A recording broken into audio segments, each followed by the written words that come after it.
fraction égale décomposition en produit de facteurs premiers. On me demande d'écrire moins 12 quarts sous forme décimale. Moins 12 quarts s'écrit moins 3. En effet, moins 12 divisé par 4 est égal à moins 3. Donc réponse C attendue. On me demande d'écrire moins 2,5 sous forme d'une fraction. Moins 2,5 peut s'écrire moins 2,5 sur 1. En multipliant numérateur et dénominateur par 2, on obtient moins 5 demi. Une autre méthode, c'est de rappeler que moins 5 divisé par 2 est égal à moins 2,5. Donc ce qui fait que moins 2,5 peut s'écrire moins 5 demi. Réponse B attendue. On aimerait savoir si 7 sur 13 et 63 sur 117 sont des fractions égales en choisissant une seule argumentation parmi les 4 qui sont en dessous. Il est inutile de vérifier les résultats des calculs, c'est uniquement la méthode qui nous intéresse.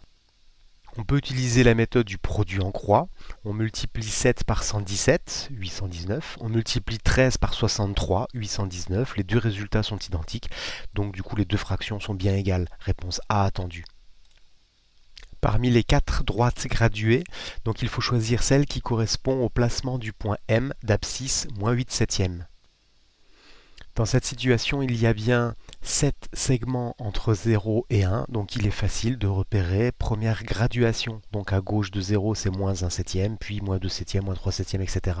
Donc on arrive facilement à placer moins 8 septièmes, 8 graduations à gauche de 0. Donc réponse D attendue. On me demande de lire l'abscisse du point M sur cette droite graduée. Il faut commencer par compter le nombre de segments qu'il y a entre 0 et 1. Ici, il y a 8 segments entre 0 et 1, donc toutes les fractions sous forme de huitièmes seront faciles à placer. À gauche de 0, on a moins 1 huitième, puis moins 2 huitièmes, puis moins 3 huitièmes. L'abscisse du point M correspond donc à moins 3 huitièmes. Réponse B attendue. On me demande de trouver un encadrement au dixième près de moins 37 septièmes.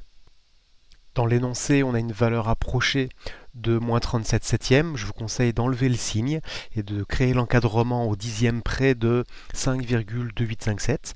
Donc on est bien sûr compris entre 5,2 et 5,3, puis d'ajouter en fait le signe pour enfin répondre à moins 37 septièmes, et bien compris entre moins 5,3 et moins 5,2.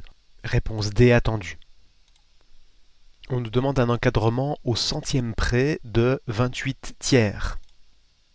L'énoncé nous donne une valeur approchée de 28 tiers. En faisant 28 divisé par 3, on est sur 9,3833.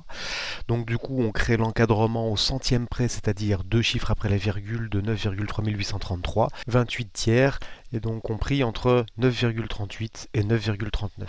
Réponse B attendue. On veut transformer la fraction moins 2 septièmes pour que son dénominateur soit égal à 21. Pour passer de 7 à 21, on va multiplier le dénominateur par 3. On va donc multiplier le numérateur par 3. On passe de 2 fois 3, donc on passe à 6. Et donc du coup, on est bien sur moins 2 septièmes est égal à moins 6 21e. Réponse A attendue. On veut transformer la fraction moins 45 sur 35 en une fraction où le numérateur est égal à moins 9.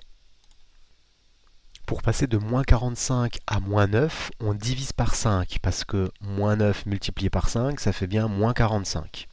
On va donc diviser 35 par 5 pour obtenir 7, parce que 35, c'est 7 fois 5. On peut donc écrire que moins 45 sur 35, c'est moins 9 fois 5 sur 7 fois 5. On simplifie par 5 et il nous reste moins 9 sur 7. Réponse C attendue. On me demande de transformer la fraction moins 30 sur 18 pour que son dénominateur soit égal à 3. Pour passer de moins 30 à moins 5, on va diviser par 6. Donc on peut écrire que moins 30 est égal à moins 5 fois 6. On va faire 18 divisé par 6 pour obtenir 3. Et donc on peut écrire que 18 est égal à 3 fois 6.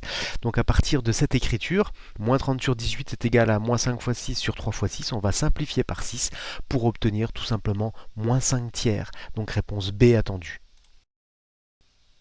On me demande d'écrire moins 3 quarts pour que son dénominateur soit égal à 20. On passe de 4 à 20 en multipliant par 5. Donc si on multiplie par 5 le dénominateur, on va multiplier par 5 le numérateur. On va donc faire l'opération moins 3 multiplié par 5 pour obtenir moins 15.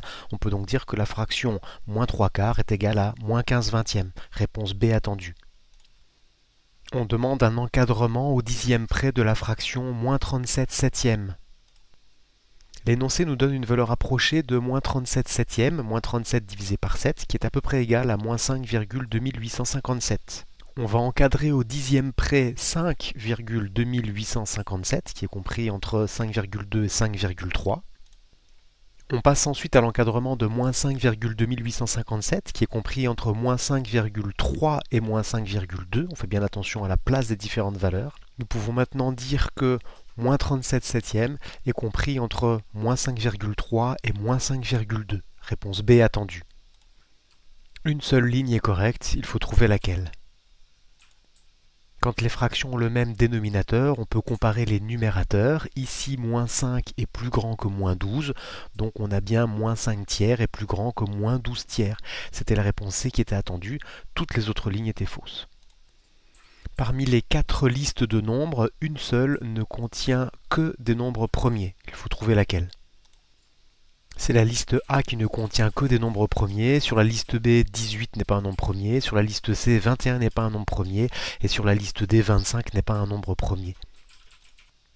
Ici, on nous demande de repérer un nombre qui est à la fois divisible par 2, par 3 et par 5. En utilisant les critères de divisibilité, on voit bien que 60 est divisible par 2 parce qu'il finit par 0, en fait son chiffre des unités est 0. On voit bien que 60 est divisible par 3 parce que la somme de ces chiffres est bien dans la table du 3, et on voit bien que 60 est divisible par 5 parce que en fait son chiffre des unités est 0. Donc du coup c'est bien 0 ou 5 divisible par 5. Le nombre cherché est donc 60. Réponse C attendue. On me demande de décomposer numérateur et dénominateur de 36 sur 45 en produit de facteurs premiers. Il faut trouver en fait la proposition parmi les 4. La seule proposition qui ne contient que des nombres premiers est bien la A. Effectivement, 36 est bien égal à 2 fois 2 fois 3 fois 3. 45 est égal à 3 fois 3 fois 5. Pour B, C et D, j'ai entouré en rouge. Donc ces nombres ne sont pas des nombres premiers, donc ce qui fait que nous ne sommes pas en présence de décomposition en produit de facteurs premiers. Donc réponse A attendue. On me demande de décomposer numérateur et dénominateur de 30 sur 42 en produit de facteurs premiers. Il faut trouver la bonne décomposition parmi les 4 propositions. 30 s'écrit bien 2 fois 3 fois 5, 42 s'écrit bien 2 fois 3 fois 7, donc la seule décomposition correcte, c'est la réponse D avec 2 fois 3 fois 5 sur 2 fois 3 fois 7. Les autres propositions contiennent des nombres qui ne sont pas des nombres premiers, je les ai mis en rouge, donc elles ne peuvent pas convenir. Réponse D attendue. On a décomposé en produit de facteurs premiers numérateur et dénominateur de 33 sur 30. On obtient 11 fois 3 sur 2 fois 3 fois 5. Et on nous demande de proposer en fait la forme simplifiée de 33 sur 30. En simplifiant 11 fois 3 sur 2 fois 3 fois 5 par 3, on obtient 11 sur 2 fois 5. Et donc du coup on obtient 11 sur 10. Ça veut dire que la forme simplifiée de 33 sur 30, c'est bien 11 sur 10. Réponse C attendue. On a décomposé numérateur et dénominateur en produit de facteurs premiers la fraction 210 sur 182. On obtient 2 fois 3 fois 5 fois 7 sur 2 fois 7 fois 13. Et on nous demande la forme simplifiée de 210 sur 182 en utilisant bien sûr cette décomposition en produit de facteurs premiers. Ici, on va pouvoir simplifier numérateur et dénominateur par 2. On va pouvoir simplifier également par 7 pour obtenir 3 fois 5 sur 13, ce qui fait que 210 sur 182 est bien égal à 15 sur 13. Réponse B attendue. On nous demande si le nombre 115 est un nombre premier. Une seule des 4 phrases en dessous est juste. En utilisant les critères de divisibilité par 5, on observe bien que 115 est divisible par 5, il finit par 5, donc ce qui fait que 115 ne peut pas être un nombre premier vu que 5 est un diviseur. Donc ça veut dire que la réponse D était la bonne réponse. On me demande si la fraction 218 sur 674 est une fraction qui peut être simplifiée. Une seule des phrases en dessous en fait est juste. En utilisant les critères de divisibilité, on se rend bien compte que 218 est divisible par 2, on se rend bien compte que 674 est divisible par 2, donc on sent bien en fait que 218 sur 674 est une fraction qu'on peut simplifier parce qu'on peut la simplifier par 2. Donc réponse C attendue.